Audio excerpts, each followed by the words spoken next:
ठीक है, Sanjeev Sanyal economic advisory council के मेंबर हमारे साथ जुड़ गए। संजीव जी, बहुत बहुत स्वागत आपका आज तक पर। सबसे पहले तो अगर जीएसटी की पृष्ठभूमि में जाएं, इसकी हिस्ट्री की अगर बात करें, जो एग्जिस्टिंग टैक्स स्लैब्स थे उसको आपकी सरकार ने कैरी फॉरवर्ड किया, तो इतना लंबा वक्त जो लगा है उसको लेकर अब सवाल उठा रहा है विपक्ष। ये कह रहा है कि इतने लंबे वक्त तक क्यों ये अटका रहा, क्यों पहले नहीं इसमें सुधार और बदलाव किए गए?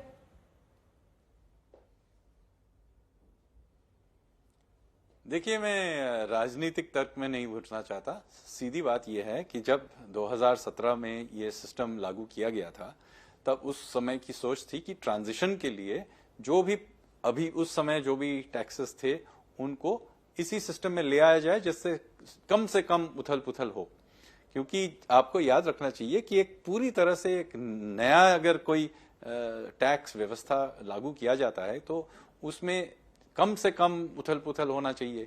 तो हम लोगों ने उसी लिए बिना बहुत ज्यादा बदलाव के पुराने सिस्टम के ही टैक्स स्लैब्स को इस नए सिस्टम में लाया। उसके बाद कुछ साल लगे इसको स्टेबलाइज होने में।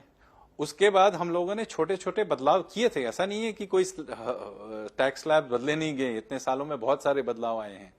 लेकिन अब लगा कि हम लोगों को पूरा सिस्टम अब स्टेबल है, अब एक बड़ा बदलाव किया जा सकता है और इसको हम लोग एक तो टैक्स स्लैब्स को घटा दिया जाए, बहुत चीजों को नीचे लाया जाए, तो और उस तरीके से हम लोग आगे बढ़ रहे हैं। मेरे ख्याल से इसके लिए मध्यम वर्ग और पूरे समाज के लिए इस टैक्स घटाने से सभी को लाभ मिलेगा।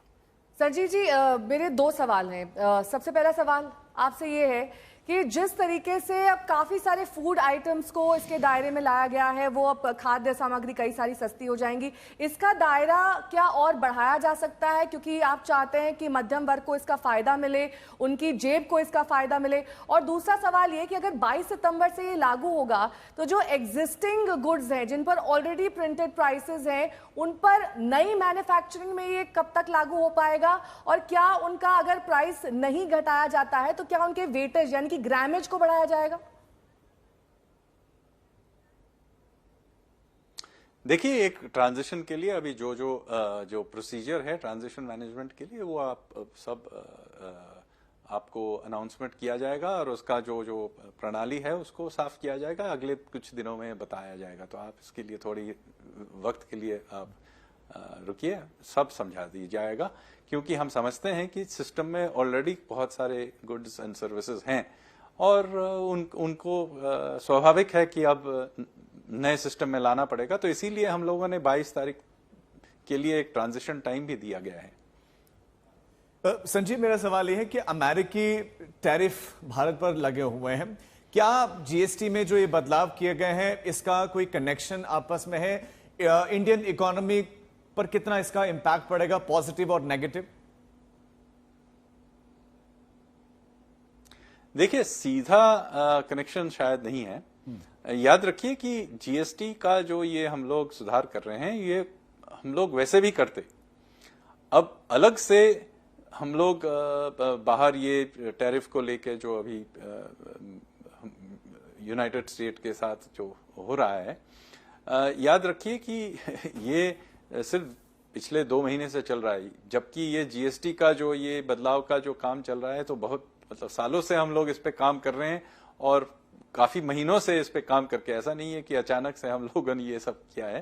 तो ये डायरेक्टली इनका लिंक नहीं है। एक सवाल मेरा आपसे ये है सर, मैं आपसे ये जानना चाहती हूँ कि जिस तरीके से 33 लाइफ सेविंग ड्रग्स पर अब काफी ज्यादा टैक्स में फायदा मिलेगा, उनको अब टैक्स से हटा दिया गया है टैक्स के दायरे से, क्या इसका दायरा और बढ़ सकता है कुछ और अन्य लाइफ सेविंग ड्रग्स पर? और दूसरा सवाल इसी मेडिकल एरिया से जुड़ा हुआ, मेडिकल सेक्टर से, कि जो लाइफ इंश्योरेंस पॉलिसी है, जो तमाम अन्य चीजें अब आपने 0% जीएसटी में लाई हैं, क्या हेल्थ बेनिफिट्स इससे अब आने वाले वक्त में और कितनी जल्दी इसका असर दिखेगा हमारे मेडिकल बिल्स में, हमारे मेडिकल इंश्योरेंस बिल्स में, हमारे हॉस्पिटल बिल्स में?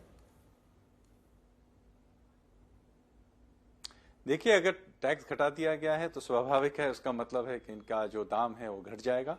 यही तो प्रयास है हमारी। लेकिन ये भी जरूरी है देखना कि हर एक चीज को आप 0 टैक्स में ले जाने की कोशिश करेंगे तो फिर अंत में क्या होगा कि किसी और चीज में बढ़ाना पड़ेगा। तो पूरे सिस्टम को घटाना हमारे लिए ये प्रयास है और जहां जरूरी है हम लोग जितना घटा सकते हैं वो हम घटाएंगे। लेकिन इसका मतलब नहीं है कि आप देखिए मेडिकल में कहेंगे और किसी और सेक्टर में और किसी कारण से कहेंगे, तो ये भी याद रखिए कि हर जगह जहां हम घटा रहे हैं इसका भी मतलब है कि और किसी जगह पे दबाव ज्यादा बढ़ेगा। तो जहां जहां घटाने की जरूरत है, जहां मैक्सिमम घटा सकते हैं, पूरे सिस्टम को दबाव नहीं डालकर वहां हम करेंगे। हमारा प्रयास तो यही रहे। संजीव जी, साथ ही जो लाइफ हार्मफुल चीजें हैं, फॉर एग्जांपल टोबैको पर आपने अब टैक्स बढ़ा दिया है, 28% से बढ़ाकर 40% कर दिया है। इसका हम कई बार अनाउंसमेंट बजट में भी देखते हैं, लेकिन इस बार जीएसटी में खास तौर पर 12% टैक्स बढ़ा देना एक बड़ा उदाहरण यहाँ पर आपकी सरकार की तरफ से और बड़ा मैसेज देता है कि हार्मफुल प्रोडक्ट्स जो लाइफ को हार्मफुल हैं, जो लाइफ को डेंजरस हैं, उन पर टैक्स का दायरा आने वाले वक्त में बढ़ सकता है। क्या इसमें जल्द से जल्द अल्कोहल भी शामिल होगा?